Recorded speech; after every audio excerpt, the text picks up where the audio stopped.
Le dimanche 18 janvier 2026, le stade Prince Moulay Abdellah à Rabat était complètement plein, les supporters criant, agitant leurs drapeaux et chantant des hymnes nationaux lorsque le Sénégal et le Maroc se sont affrontés dans une finale qui promettait d'être historique et qui ne décevait pas. Les Lions de la Teranga et les Lions de l'Atlas étaient sur le terrain, leur regard fixe sur le ballon, leurs muscles tendus et chaque déplacement mesuré, chaque pas comptant dans une rencontre où chaque erreur pouvait être décisive. Le match a commencé avec une intensité incroyable, les deux équipes prenant position pour imposer leur rythme, le Sénégal tentant des passages rapides et des contres, tandis que le Maroc cherchait à dominer le milieu de terrain et à contrôler la possession. Les occasions se sont multipliées des deux côtés, des frappes loin du but, des tirs dans la surface, des sauts au-devant des centrages, mais les gardiens ont répondu présent, parant chaque tir avec une vigilance sans faille. Lorsque le temps avançait, le match s'intensifiait, les contacts physiques se multipliaient, les cris des supporters se faisant plus forts, et chaque décision arbitrale était scrutée avec une attention absolue.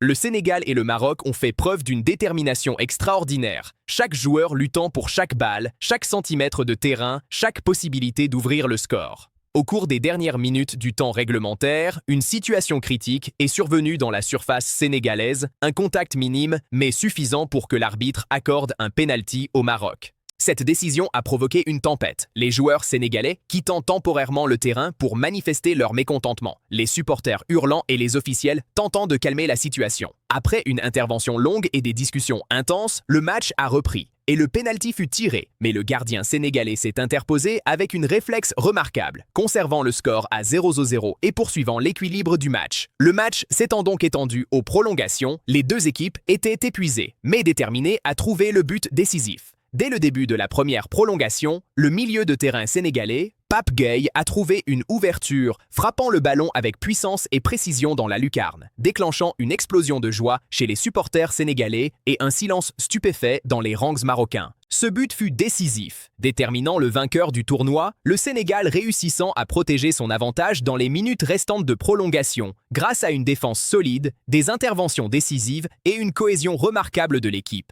Chaque action dans les dernières minutes fut un combat, chaque tir du Maroc FFT bloqué, chaque centrage écarté, et lorsque l'arbitre a donné le coup de sifflet final, le Sénégal fut sacré champion d'Afrique pour la deuxième fois de son histoire, les joueurs s'étreignant, les larmes coulant, les supporters exultants et les fêtes commençant sur le terrain et dans les rues du pays. Ce match restera dans les mémoires comme l'une des finales les plus intenses, les plus dramatiques et les plus émotionnelles, où la passion, le talent, la stratégie, l'endurance et la volonté de gagner ont été mises en avant, où chaque détail, chaque contact, chaque décision arbitrale et chaque moment de création a eu son importance, et où le Sénégal a réussi à graver son nom dans l'histoire du football africain avec une performance remarquable et méritée. Le public, les joueurs, les entraîneurs, les officiels et les supporters du continent entier se souviendront de cette finale comme d'un moment où le football africain a été à son apice, un exemple de compétition, de passion et de drame, un match où chaque instant avait de la valeur et où chaque joueur a donné le meilleur de lui-même, offrant un spectacle inoubliable qui restera dans les années à venir comme un des points forts de la CAN et de l'histoire du football africain.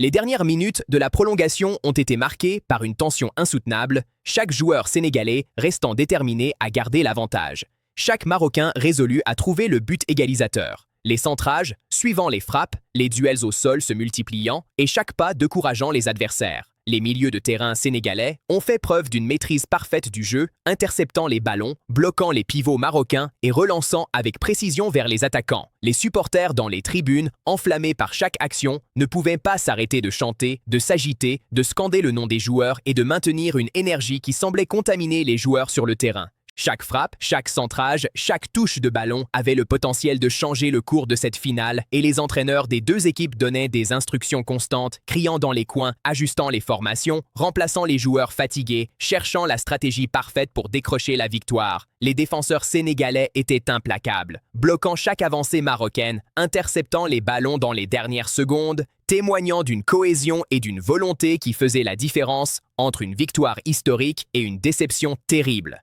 Les gardiens ont réalisé des arrêts épiques, volant dans les airs, étendant leurs bras, réussissant à empêcher chaque frappe puissante ou précise. Chaque moment était accompagné de cris, d'exclamations, de larmes et de joie ou de déception chez les supporters, chaque seconde passant, semblant s'étirer à l'infini, chaque action s'égrénant dans une suspense insupportable. Le Maroc essayait tout, des frappes loin du but au centrage, au dribble, au tir à mi-hauteur, mais chaque tentative trouvant une défense sénégalaise inébranlable. Lorsque le temps de la deuxième prolongation s'achève, le ballon reste dans les pieds sénégalais, chaque joueur faisant tout son possible pour maintenir le score, et quand l'arbitre donne le coup de sifflet final, le Sénégal est sacré champion d'Afrique, les joueurs s'étreignant, les larmes coulant, les supporters s'éclatant en joie, les drapeaux agités, les cris et les chants résonnant dans tout le stade, les joueurs sénégalais levant le trophée, les caméras captant chaque moment, chaque réaction, chaque larme, chaque sourire, chaque point levé, chaque étreinte, chaque émotion,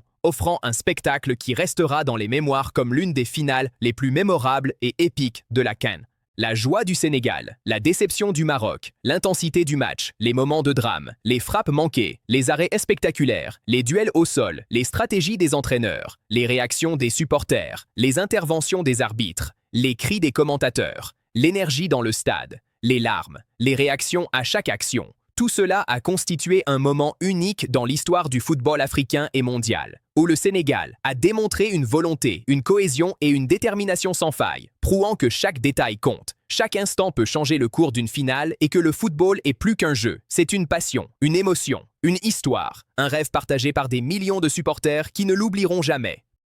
Par conséquent, la finale de la CAN 2025 restera gravée dans les mémoires comme l'une des plus grandes rencontres de l'histoire du football africain où le Sénégal a démontré une volonté, une cohésion et une détermination sans faille, obtenant une victoire méritée face au Maroc, pays hôte, dans un match rempli de drame, de tension, de passion et d'émotion, offrant aux supporters un spectacle inoubliable, une histoire de courage, de stratégie et de talent, et une preuve supplémentaire que le football est bien plus qu'un sport. C'est une expérience partagée, une joie collective, une émotion sans fin et un moment qui s'écrira à jamais dans les annales de la CAN, laissant une trace impérissable dans le cœur des joueurs, des entraîneurs, des supporters et de tous ceux qui aiment le football à travers le continent et le monde entier.